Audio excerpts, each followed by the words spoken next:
मिरज पंचायत समितीच्या नूतन प्रशासकीय इमारतीच्या लोकार्पण सोहळ्यास खासदार माननीय विशालदादा पाटील यांनी उपस्थित राहून मान्यवरांच्या समवेत त्यांचे लोकार्पण केले। आधुनिक पायाभूत सुविधांनी सुसज्ज असलेली प्रशासकीय इमारत मिरज तालुक्यातील ग्रामपंचायती, लोकप्रतिनिधी, अधिकारी, कर्मचारी तसेच सर्वसामान्य नागरिकांसाठी अधिक परिणामकारक आणि सुलभ सेवा देण्यास नक्कीच उपयुक्त ठरेल। ग्रामीण भागाच्या सर्वांगीण विकासाला गती देणे, नागरिकांना दर्जेदार शासकीय सुविधा उपलब्ध करून देणे आणि प्रशासन अधिक लोकाभिमुख बनवणे या उद्देशाने उभारण्यात आलेली ही नूतन प्रशासकीय इमारत मिरज तालुक्याच्या विकासात निश्चितच महत्त्वाचा मैलाचा दगड ठरेल यात शंका नाही। यावेळी माजी मंत्री आमदार जयंतराव पाटील साहेब, माजी मंत्री आमदार अजितराव घोरपडे, आमदार इद्रिस नायकवडी, जिल्हा परिषद अध्यक्षा सौ संगीता पाटील, उपाध्यक्ष श्री ऋषिकेश लाड, श्री मोहन वनखंडे, पंचायत समिती सभापती तन्वी कमलेकर, उपसभापती ललिता शेजोड यांच्यासह पंचायत समितीचे सदस्य व सर्व कर्मचारी उपस्थित होते।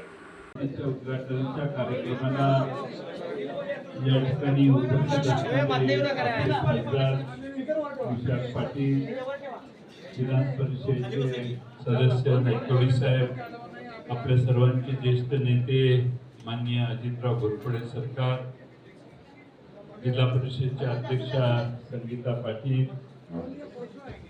मनोज बाबा शिंदेचे चिरंजीव, सभापती तन्वी, उपसभापती, पंचायत समिती सदस्य वनखंडे साहेब स्वतः, या निमित्तानं उपस्थित असणारे सर्वच पदाधिकारी आणि बंधूंनो, एक चांगली इमारत आपल्या पंचायत समितीच्या आवारात उभी राहिलेली आहे आणि मला खात्री आहे की नवनिर्वाचित पंचायत समितीचे सभापती आणि सदस्य सर्वांनाच न्याय देण्याचं काम या इमारतीतून करतील। अतिशय चांगल्या पद्धतीने इमारतीचं काम झालेलं आहे आणि चांगली व्यवस्था मिरज तालुक्यातील जनतेसाठी आज उपलब्ध होते। त्याचं उद्घाटन या निमित्तानं झालं। मला स्वतःला मनापासून आनंद आहे।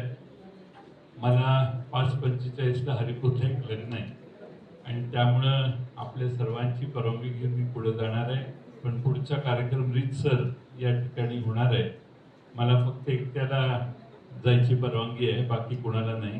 त्यामुळं मी पुन्हा सभापती तन्वी, उपसभापती, पंचायत समितीचे सर्व सदस्य, जिल्हा परिषदेचे सर्व उपस्थित सदस्य आणि सर्वच मान्यवरांचे आभार मानतो आणि सभापती, उपसभापती, जिल्हा परिषद सर्व सदस्य, पंचायत समिती सर्व सदस्य आणि खूप कमी वेळामध्ये जमलेले माझे सर्व मिरज नेते मंडळी, कार्यकर्ते, राज्याचे ग्रामविकास मंत्री जयकुमार गोरे साहेब आणि राज्याचे ग्रामविकास राज्यमंत्री योगेशजी कदम साहेब आणि आपल्या जिल्ह्यातील तालुक्यातील सर्व नेते मंडळींना घेऊन हा शानदार सोहळा करावा अशा पद्धतीचा प्रस्ताव आपण दिलेला होता।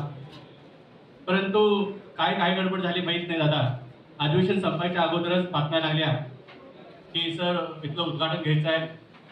मी योगेश कदम साहेबांना विचारलं, साहेब आपल्याला निमंत्रण एक पहिली पत्रिका काढली त्याचं नाव नव्हतं, परंतु जेव्हा आरडीसी मॅडमना आणि सीओना कळालं तेव्हा त्यांचं योगेश कदम साहेबांचं नाव घालण्यात आलं, पण त्यांना कळवलेलं पण नव्हतं। मी त्यांना विचारलं, तुमच्याकडे पत्रिका, निमंत्रण काही नाही, फक्त प्रोटोकॉल चुकवायचं नाही, उद्या कुठेतरी हक्कभंग येईल आणि कोंबडाहून कुठेतरी विधान भवनामध्ये बसावं लागेल या भीतीपोटी फक्त योगेश कदम साहेबांचं नाव घातलं गेलं। साहेबांना विचारलं, तुम्हाला सर निमंत्रण नाही आहे? साहेबांनी पण एवढं आश्वस्त केलंय की सर उद्घाटन होतंय न होतं माहीत नाही आहे, पण पुढच्या 8-10 दिवसामध्ये मिरज पंचायत समिती आणि जिल्हा परिषदमध्ये ग्रामविकास मंत्री म्हणून मी नक्की आढावा घेईन आणि ज्यांनी पदाधिकारी आम्ही सर्व करतोय, पण प्रशासकीय अधिकारी दादा आजच्या या कार्यक्रमाला जे उपस्थित नाही आहेत, एकट्याचा बघता नाही आहे। हा कार्यक्रम इथं जिल्हा परिषद अध्यक्ष आहेत, जिल्हा पंचायत समितीचे सभापती, उपसभापती आहेत, सर्व सदस्य आहेत, परंतु एकाचा ऐकून एखाद्याला चौकीसारखं वागणूक देणं हे काही योग्य नाही। परंतु आज एक कार्यक्रम झाला दादा, खरं उल्लेख करावा लागेल। आज काल सरकार, घोरपडे सरकारने सर्वांना आदेशच केला यायचा आहे, सगळे एवढे हजर झाले, परंतु 15 कोटी देऊन बेळकी दादा उद्घाटन आज झालं। मला वाटतं त्या बेळकी गावामध्ये 15 लोक सुद्धा नव्हती। बाहेरच्या गावातून तुम्हाला एखाद्या गावाला 15 कोटी सारखा निधी दिल्यानंतर लोक येत नाही, जन्मत काय चाललंय याचा तरी विचार करावा। कोणाची तरी ऐकायचं आणि राजकारण करायचं, टार्गेट करायचं आणि मी इकडे आलेले बोलण्याचा हा व्यासपीठ नसला तरी आज